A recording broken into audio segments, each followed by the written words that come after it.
स्वागत है आप सभी का डिफेंस ज्ञान सीरीज के एक फ्रेश एपिसोड में।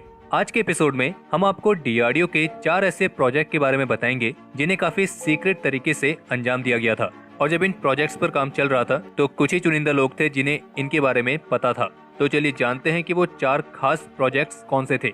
So without wasting any time, let's begin.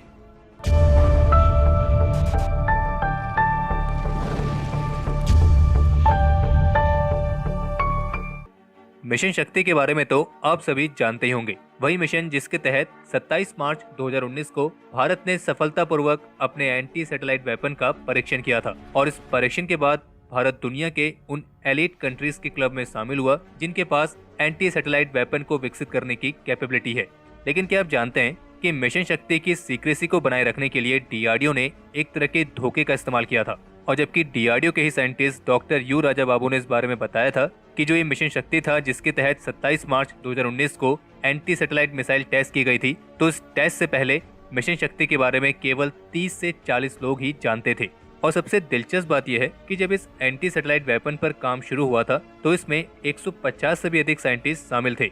लेकिन उनमें से कुछ ही साइंटिस्ट जानते थे कि एक्चुअल में वे किस चीज पर काम कर रहे हैं। और जबकि शुरू के पहले 2 महीने में तो केवल 3 ही लोगों को इसकी एक्चुअल इन्फॉर्मेशन थी। और फिर 6 महीने बाद करीब 10 लोगों को इसके बारे में जानकारी दी गई। और फिर धीरे धीरे जब तक ये मिशन लॉन्च नहीं हुआ तब तक केवल 30 से 40 लोग ही जान पाए थे कि एक्चुअल में हम क्या बना रहे हैं। और शुरू में इस प्रोजेक्ट का कोड नेम रखा गया था प्रोजेक्ट XSV-1।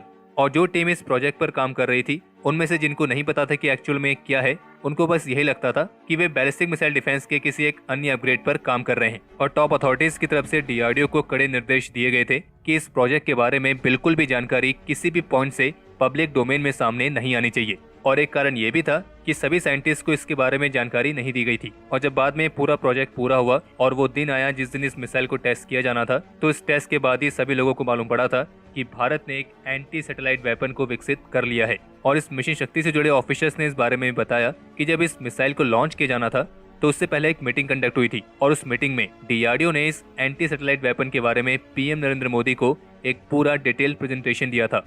और उस मीटिंग में एनएस अजीत डोभाल भी मौजूद थे।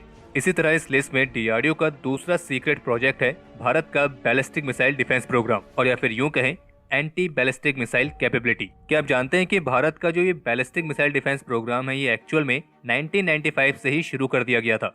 क्योंकि उसमें भारत ने ऑब्जर्व किया था कि जो हमारा निकम्मा पड़ोसी है यानी कि पाकिस्तान, वो चीन से M9 और M11 जैसी बैलिस्टिक मिसाइल्स को ले रहा है। हालांकि उस समय तक भारत के पास खुद का एक न्यूक्लियर डिटरेंस सिस्टम आ चुका था जिसमें पृथ्वी मिसाइल तैयार थी और जो अग्नि मिसाइल थी उनके टेस्ट चल रहे थे। और फिर 1996 में भारतीय रक्षा मंत्रालय ने उस समय के scientific adviser doctor APJ Abdul Kalam sir से पूछा कि क्या भारत पाकिस्तान की तरफ से आने वाले किसी इनकमिंग बैलिस्टिक मिसाइल के थ्रेट से निपटने के लिए तेजी से कोई प्रोटेक्शन सिस्टम को विकसित कर सकता है। और उस समय doctor APJ Abdul Kalam sir already integrated guided missile development programme को भी देख रहे थे। और फिर रक्षा मंत्रालय के सवाल के बाद फिर उन्होंने तुरंत ही एक एंटी बैलिस्टिक मिसाइल प्रोग्राम की फिजिबिलिटी स्टडी को स्टार्ट कर दिया। लेकिन जो बैलिस्टिक मिसाइल डिफेंस प्रोग्राम है इस पर जो स्टडी चल रही थी वो काफी चुपचाप तरीके से चल रही थी। और शुरू में इस प्रोग्राम को डीआरडीओ को जो दिक्कत आ रही थी वो थी रेडार की, क्योंकि उस समय भारत के पास ज्यादा लंबी दूरी की रेडार नहीं थी। और जो रेडार मौजूद थी वो भी मैक्सिमम 60 किलोमीटर तक की रेंज के साथ थी।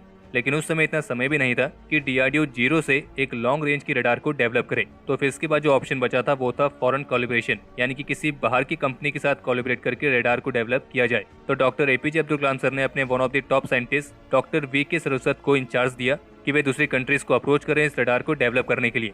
पहले बात हुई रशिया से, लेकिन रशिया के साथ R&D वाली चीज सही से नहीं बैठ रही थी। फिर कंसीडर किया गया इसराइल के एंटी बैलिस्टिक मिसाइल प्रोग्राम एरो-1 को, लेकिन इसके साथ दिक्कत ये थी कि जो उसकी ग्रीन पाइन रडार थी वो US टेक्नोलॉजी के साथ थी। और ये तो आप जानते ही हैं कि उस समय अमेरिका भारत को किस तरीके से ट्रीट करता था। लेकिन हाँ, इसराइल ने भारत के साथ मिलकर एक लॉन्ग रेंज की ट्रैकिंग रडार जो कि बिल्कुल न्यू होने वाली थी उस पर काम करने के लिए सहमति दे दी थी। और फिर इस तरह धीरे धीरे रडार भी डेवलप हुई, सब कुछ डेवलप हुआ। और जब 27 नवंबर 2006 को इस बैलिस्टिक मिसाइल डिफेंस प्रोग्राम की पहली मिसाइल लॉन्च की गई तो वो हर किसी के लिए एक सरप्राइज था, क्योंकि हर किसी को मालूम नहीं था कि भारत इस तरह का कोई सिस्टम विकसित कर रहा है। और फिर उसके 1 साल बाद 6 दिसंबर 2007 को भारत ने इस डिफेंस प्रोग्राम का एक और दूसरा सफल परीक्षण किया। और इस टेक्नोलॉजी के साथ भारत उन चुनिंदा देशों में शामिल हुआ जिनके पास एंटी बैलिस्टिक मिसाइल कैपेबिलिटी है। इसके बाद इस लिस्ट में तीसरा प्रोजेक्ट है भारत का न्यूक्लियर सबमरीन प्रोग्राम। और आपको ये भी बता दें कि इसे भारत के one of the secret project के साथ साथ कॉस्टलीएस्ट यानी कि सबसे महंगे डिफेंस प्रोजेक्ट में भी एक माना जाता है, जिसमें भारत न्यूक्लियर पावर्ड सबमरीन्स को विकसित कर रहा है और जिसके तहत ऑलरेडी एक सबमरीन INS अरिहंत लॉन्च होकर इंडियन नेवी की सर्विस में कमीशन भी हो चुकी है। लेकिन क्या आप जानते हैं कि जब INS अरिहंत को लॉन्च किया गया था तो इसकी कोई हाई प्रोफाइल पब्लिक सेरेमनी नहीं हुई थी और कुछ ही को पता था कि भारत एक न्यूक्लियर पावर्ड सबमरीन को लॉन्च कर चुका है। बल्कि जब एक प्रेस कॉन्फ्रेंस के दौरान Indian navy chief admiral Sunil Lamba से इस न्यूक्लियर पावर्ड सबमरीन प्रोजेक्ट के बारे में सवाल पूछा गया था तो उन्होंने साफ तौर पर कह दिया था कि ये एक क्लासिफाइड प्रोजेक्ट है और वे इस पर कोई भी कमेंट नहीं करना चाहते हैं। और हाँ, इस प्रोजेक्ट के तहत S5 नाम से एक अलग से न्यूक्लियर पावर्ड सबमरीन्स को भी विकसित किया जाएगा, जिनको लेकर कहा गया है कि वजन के मामले में ये अरिहंत क्लास सबमरीन्स की तुलना में डबल होंगी। और आपको ये भी बता दें कि ये सभी सबमरीन्स ATV प्रोजेक्ट यानी कि एडवांस टेक्नोलॉजी वेसल प्रोजेक्ट के तहत बनाई जा रही हैं। इसके बाद इस लिस्ट में चौथा प्रोजेक्ट है घातक UCAV।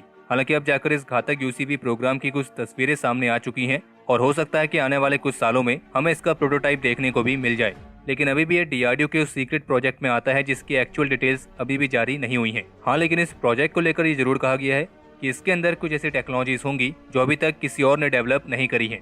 तो ये थे वो 4 सीक्रेट प्रोजेक्ट जिनकी सीक्रेसी को मेंटेन रखने के लिए इनके बारे में हर किसी को नहीं बताया गया था। तो हमारे आज के इस एपिसोड के लिए इतना ही, और अगर आप इस वीडियो को यहाँ तक देख चुके हैं तो इसे लाइक करे बिना कहीं ना जाएं। बाकी इस एपिसोड को लेकर आप अपने सजेशंस और क्वेरीज कमेंट सेक्शन में शेयर कर सकते हैं, और अगर आप उनमें से हैं जिन्होंने अभी तक इस चैनल को सब्सक्राइब नहीं किया है तो इस चैनल को सब्सक्राइब करना ना भूलें।